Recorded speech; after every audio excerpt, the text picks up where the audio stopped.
नमस्कार। आज हम इलेक्ट्रो होम्योपैथी के दुनिया में एक खास दवा को समझने वाले हैं जिसका नाम है A2।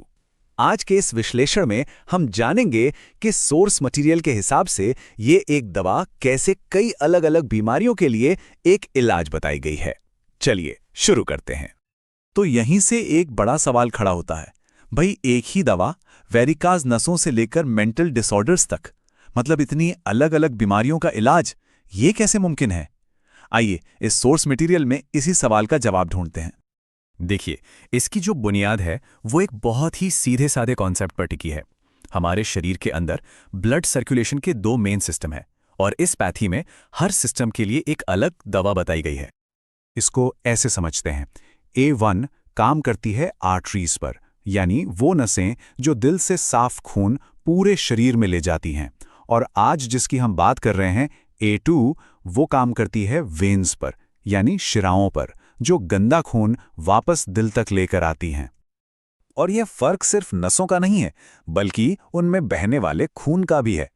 जैसा कि सोर्स बताता है, ये दोनों दवाएं अलग अलग तरह के ब्लड पर असर करती हैं। एक साफ ऑक्सीजन वाला खून, तो दूसरा गंदा यानी डी ऑक्सीजन वाला खून। तो चलिए अब अपना पूरा फोकस A2 पर लाते हैं और गहराई से समझते हैं कि आखिर इसका असल काम क्या बताया गया है। तो बात बिल्कुल साफ है, A2 की पहचान ही वेनस सिस्टम यानी शिरापरक प्रणाली के उपचार के तौर पर की गई है। मतलब इसका सीधा सीधा काम हमारे शरीर के अशुद्ध खून और उसे ले जाने वाली नसों पर है।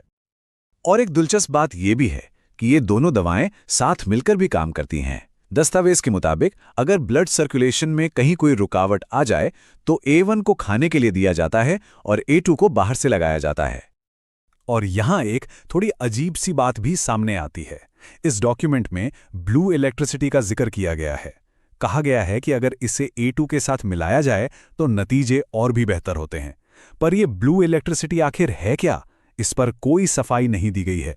एक पहेली जैसी बात है। अच्छा, तो A2 का बेसिक काम क्या है, ये तो समझ आ गया। अब ये देखते हैं कि शरीर के कौन कौन से खास हिस्सों पर इसका असर बताया गया है। तो यहाँ हम देख सकते हैं कि इसका दायरा कितना बड़ा है।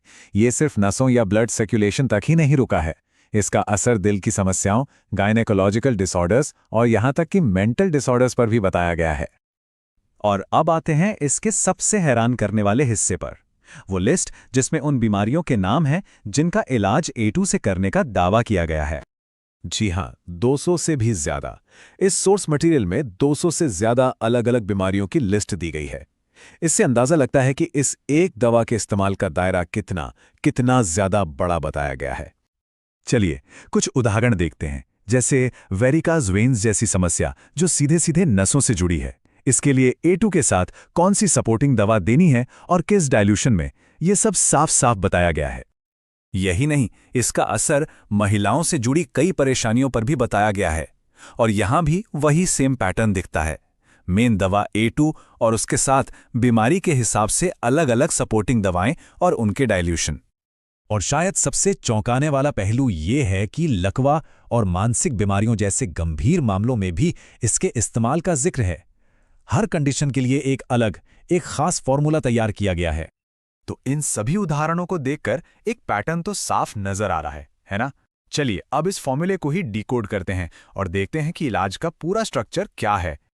तो इसका तरीका काफी सीधा साधा है। देखिए, सबसे पहले तो बीमारी को पहचानना है, फिर जो मेन दवा है वो तो हमेशा A2 ही रहेगी, वो फिक्स्ड है। उसके बाद उस खास बीमारी के हिसाब से सपोर्टिंग दवाएं चुनी जाती हैं और आखिर में यह तय किया जाता है कि कौन सा डाइल्यूशन सही रहेगा। और इस पूरे प्रोसेस में डाइल्यूशन का रोल बहुत अहम है। मतलब दवा की पावर कितनी होगी। D3 से लेके D1000 तक, ये एक बहुत बड़ी रेंज है। सोर्स के मुताबिक कुछ बीमारियों में हल्की पावर चाहिए तो कुछ में बहुत ज्यादा शक्तिशाली। तो कुल मिलाकर ये सोर्स डॉक्यूमेंट A2 को एक ऐसी दवा की तरह दिखाता है जिसका असर बहुत ही ज्यादा फैला हुआ है। और ये हमें एक बहुत बड़े सवाल के साथ छोड़ जाता है कि आखिर